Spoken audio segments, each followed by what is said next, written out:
నందిపేట కేదారేశ్వర ఆశ్రమంలో శ్రీ కేదారానంద స్వామీజీ ఆధ్వర్యంలో పుష్యమి పౌర్ణమి పూజలు భక్తి శ్రద్ధలతో నిర్వహించారు. ఆశ్రమంలో భక్తులు భజన కార్యక్రమం ఆకర్షించింది. నవీపేట్ ప్రభుత్వ పాఠశాలల విద్యార్థులకు ఉపాధ్యాయులకు మేకల సంత వల్ల ఇబ్బందిగా మారడంతో మేకలను పోలీసులు తరిమివేశారు.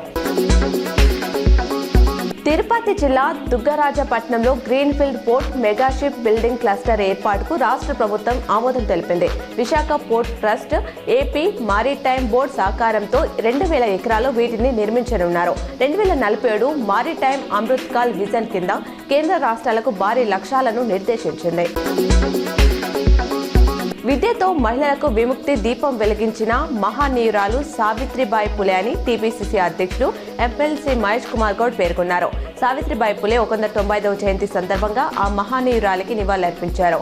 మహేష్ కుమార్ గౌడ్ మాట్లాడుతూ భారతదేశ సామాజిక చరిత్రలో ఆమె చేసిన విప్లవాత్మక పోరాటాన్ని స్మరించుకోవడం ప్రతి పౌరుని కర్తవ్యమన్నారు.